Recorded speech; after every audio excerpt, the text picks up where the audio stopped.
apakah keputusan ini adalah sebuah keputusan yang emosional atau justru ini sebuah keputusan finansial yang sudah direncanakan sejak lama?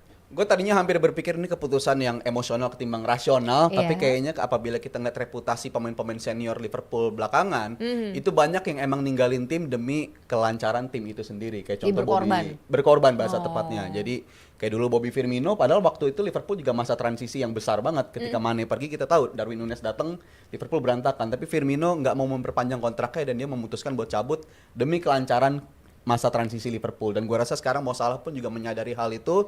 Kita sama-sama lihat dia udah bukan lagi pemain yang sama dibandingkan dengan musim lalu bahkan. Dan di musim ini pun dia juga angka outputnya udah jauh menurun ya dibandingkan dengan musim-musim sebelumnya. Jadi ini angka paling slow dibandingkan dengan standar Mohamed Salah. Dan gue rasa kalau dia emang memutuskan untuk pergi di akhir musim, ada dua faktor yang mendasari hal itu. Pertama, dia sadar persis kapan dia harus berhenti. Dan yang kedua, ini mirip-mirip kayak kasusnya Robertson kalau menurut gue. Karena gue pernah baca juga waktu itu Robertson tuh mau pindah itu murni karena pengen suasana baru juga. Ada faktor berduka mungkin di musim panas, dan kita tahu salah satu pemain yang paling berduka banget ketika dia bilang di musim panas lalu, gue nggak pernah nyangka gue bakal ngerasain takut untuk kembali ke Liverpool. Jadi untuk apabila Mohamed Salah memikirkan untuk move on, untuk pengen punya suasana baru, gue sangat bisa mengerti kalau dia akhirnya memilih langkah itu. Tapi kan sempat ditawarin dari Arab kan? Ada tawaran dari Arab, dan itu nggak dilakukan lebih lanjut secara konkret ya, walaupun tawarannya waktu itu cukup besar. Tapi gue rasa ini kesepakatan bersama. Liverpool pun juga sangat memvalue seorang Mo Salah begitu tinggi, dan nggak mau jembatan antara Liverpool dan Salah ini terbakar. Jadi dengan begitu, apakah memang melepas Salah ini menjadi salah satu keputusan paling masuk akal untuk dilakukan Liverpool, Firzi? Ya pasti ada alasan ya kenapa. Ini kan kayaknya datang dari pihak Salahnya ya. Kalau dari pihak Salahnya dia pergi, artinya klub juga akan menghemat berapa 400.000 pound per pekan per week, dan ini akan penting di era squad cost ratio ya di depan untuk musim depan ya. Jadi Salah average 48 game per musim untuk dia badak ya.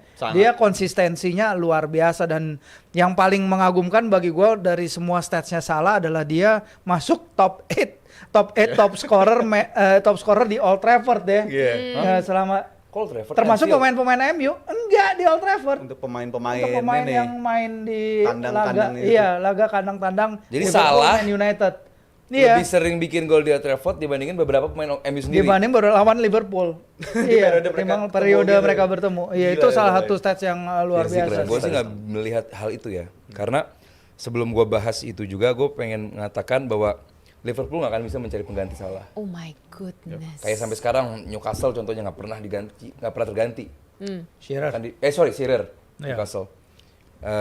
Sampai dibikin patung. Bahkan buat gue Salah pun layak dapat patung di Anfield. Gitu. Jadi ini pemain yang sangat luar biasa di dalam dan juga di luar lapangan. Gitu. Keputusan dia meninggalkan Liverpool sebenarnya ya mungkin bagi beberapa fansnya mengejutkan, karena memang benar-benar datangnya di tengah musim seperti ini, di mana Liverpool masih punya ada yang dikejar di Liga Champions dan juga di Piala FA. Kita akan lihat apakah ini sangat berpengaruh kepada performa di atas lapangan. Dan kalau buat gua ini adalah smart decision by Liverpool, smart decision by juga Mo Salah. Semua pihak berarti. Dua-duanya semua. Berarti ini keputusan terbaik. Semua ini terbaik, tapi gini, biarkan gue menjelaskan kenapa ini terbaik.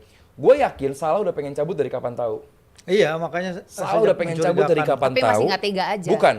Terus? Liverpool nggak mau dapat gratisan. Liverpool nggak mau gratis. Ini pemain masih bisa diduitin. Sekarang dia perpanjang kontrak. Kalaupun nanti ada yang ngebeli, berarti kan ngebeli bukan mendapatkan sebagai free agent. Iya. Kalau dia nggak perpanjang, Juli cabut, free agent, Liverpool nggak dapat apa-apa. Betul. Cuman sekedar meluaskan porsi gaji, sementara bakal ada pemain bintang yang datang yang gajinya juga gede. Salah itu pemain dengan gaji terbesar kedua di Inggris setelah Haaland, 400 ribuan kalau nggak salah, Haaland 560-an.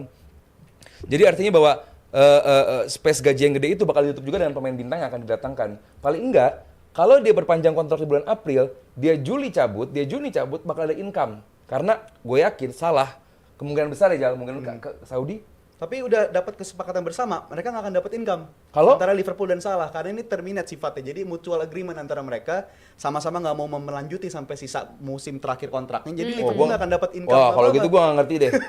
Gue nggak lihat ini secara finansial smart kalau gitu. Alasannya karena memang Liverpool mau menghormati Salah supaya space untuk dia gabung ke tim manapun terbuka begitu. Jadi Liverpool siap memfasilitasi hal itu untuk terjadi. Jadi Liverpool nggak akan dapat income dari Tadi Aldi ada sempat ngomong kalau pencari pengganti Salah nih udah nggak mungkin di bawah 100 sampai 200. Berarti apakah, ini para pundit semua deh, Evelyn tanya ya, apakah yang paling masuk akal adalah mencari pengganti Salah pemain yang sudah jadi atau justru investasi ke pemain yang masih bisa potensial dan berkembang? Please, jangan pemain muda yang baru lu coba-coba. Mungkin Liverpool udah bakal datengin 2. Oh, 2. Karena Chiesa kan nggak kepake nih sama slot. Udahlah, to be fair aja. Dia bukan playernya slot. Mau dikasih waktu seperti apa juga slot. Nah ini dia, kalau lu mau menghargai pemain, lu biarkan Chiesa pergi. Karena ini jelas udah bukan tipikal pemain yang dipengenin sama slot. Nggak akan dapat menit bermain juga.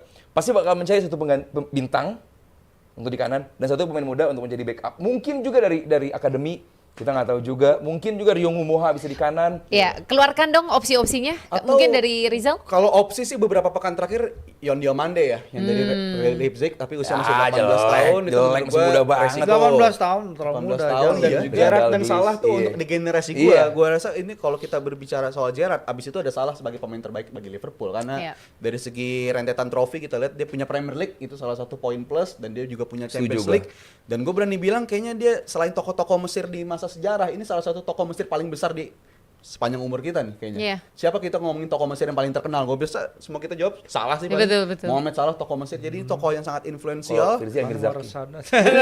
sosok yang sangat Mido influensial Hosam, Mido. Ahmed Mido Hosam. di atas dan di luar lapangan. Jadi menurut gue ini pemain yang sangat-sangat menggemberikan warna yang sangat luar biasa bagi Liverpool. Kalau salah Dan Anfield jadi ada musola gara-gara Salah juga. Salah dan Mane waktu itu. Iya, Salah dan Mane, benar, Sadio betul, Mane. Jadi betul, ini betul. soal budaya pun juga ada perubahan dari mereka dan angka Islamofobia juga menurun drastis 23% di periode 2017 sampai 2019 bertepatan dengan hadirnya Mohamed Iya, Salah.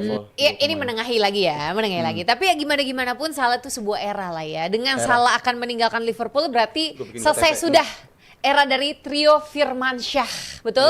Iya. Kayaknya ya, bukannya gue mendoakan, gue nggak pernah bahas jelek soal Iya. Liverpool, cuman kayaknya nggak bisa dalam 1-2 transfer window nemuin pengganti Salah. Terlalu Audio Jungle.